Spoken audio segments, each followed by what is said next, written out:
Muito obrigado, Sr. Presidente.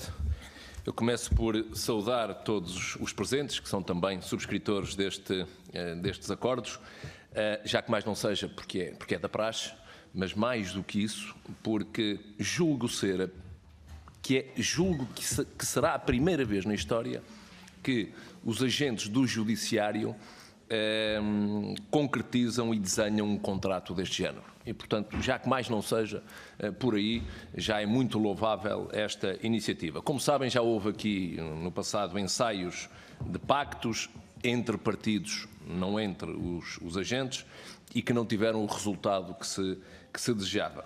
E, portanto, esta congregação de vontades parece-me a mim que aumenta ainda mais a responsabilidade dos atores políticos, porque ninguém compreenderia que quem está dentro da realidade judiciária se entendesse e que quem está ao lado continuasse de costas voltadas, até porque o acordo ou os acordos têm consensos com uma substância que é, de facto, de registar e com o que nós, em tese e na generalidade, concordamos.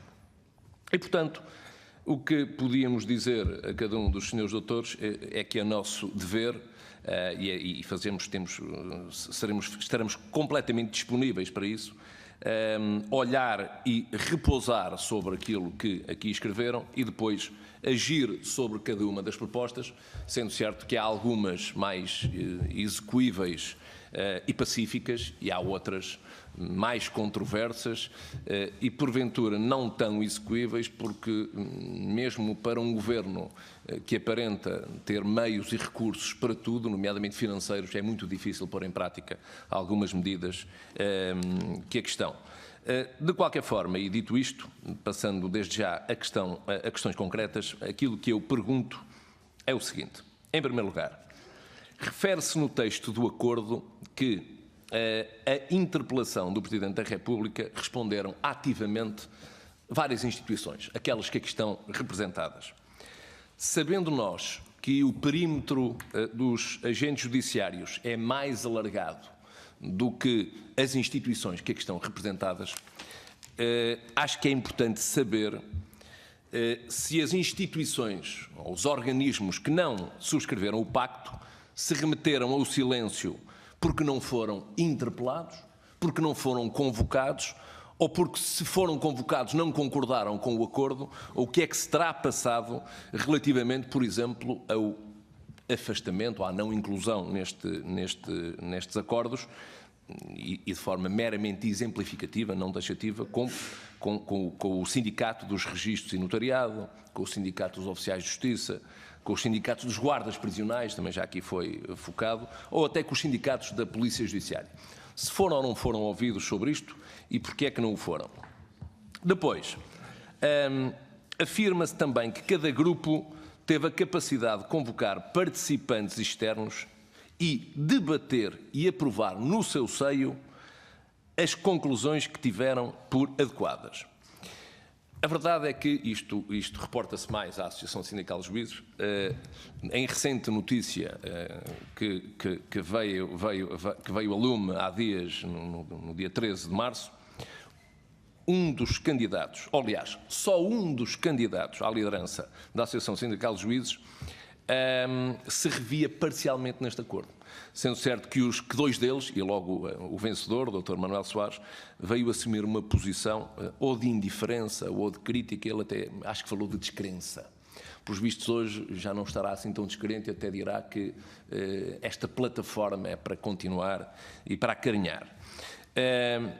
Mas uma das críticas que é feita, e não é só a Associação Sindical dos Juízes, eu penso que já li isso em qualquer lado, não foi propriamente num meio conservador, né? Foi mais nas redes sociais e falou também da Ordem dos Advogados, que tinha a ver com o facto de terem ou não terem sido ouvidos, por exemplo, os Conselhos Regionais da Ordem dos Advogados sobre esta matéria.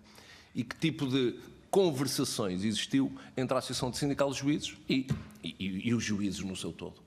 Verdadeiramente é isto que se trata, embora a Associação Sindical de Juízes represente muitos desses juízes. Portanto, é relevante saber-se como é que se passaram estas coisas, para percebermos também a amplitude, digamos, e a legitimidade que este acordo tem para representar as classes que aqui estão desenhadas.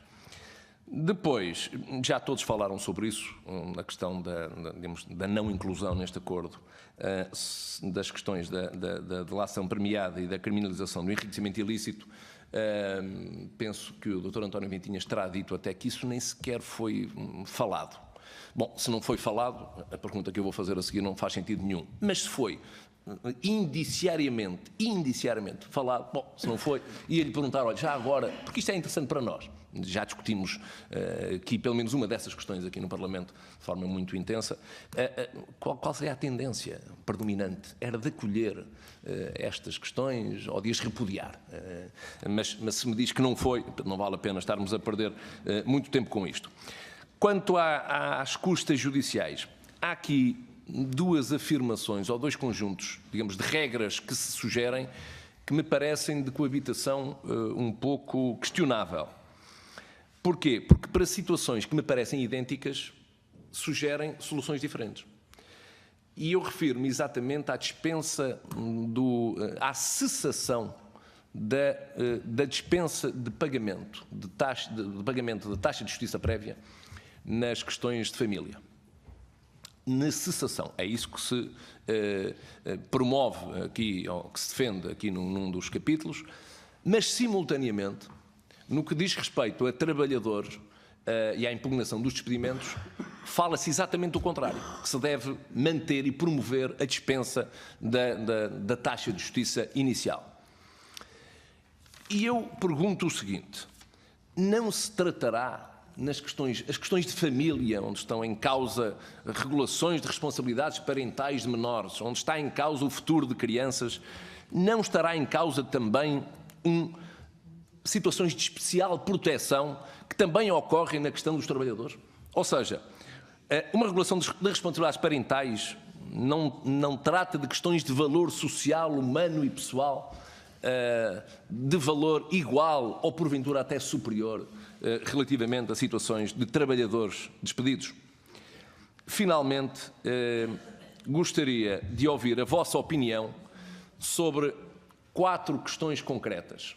Não estão no pacto, não estão exatamente focadas no pacto, mas penso que é importante falar delas, porque estão nos jornais e estão na preocupação daqueles que legislam, nomeadamente dos deputados. A primeira tem a ver com a violação do segredo de justiça. Qual é a vossa opinião? É seguir aquilo que, por exemplo, acontece no Reino Unido, em que há uma cultura de descriminalização completa da violação do segredo de justiça e, portanto, responsabilizando-se a investigação com uma cultura de responsabilização e de exigência e de respeito entre todos os agentes, ou, ao invés disso, admitem aumentar a moldura penal para o crime de violação do segredo de justiça, por forma, por exemplo, a que essa moldura admita escutas telefónicas que neste momento não admite, porque a moldura penal é inferior a 3 anos. Segunda questão. Admitem ou não uma reforma do processo penal e uma eventual extinção da fase da instrução? Terceira questão. Na reforma, admitem ou não uma reforma do processo civil com uma eventual extinção da fase da audiência prévia? E uma quarta questão, e última, e com isto termino.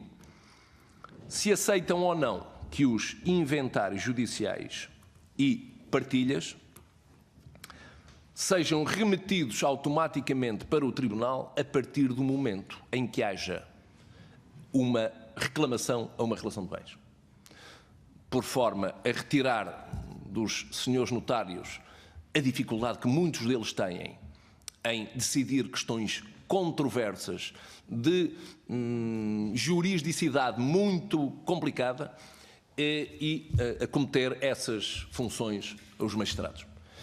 Eram estas as questões que eu queria colocar e eu peço desculpa aos senhores doutores, vou ouvir parcialmente essas respostas que espero que tenham para dar e depois terei de sair e ficarão as minhas colegas para ouvir as respostas restantes. Muito obrigado.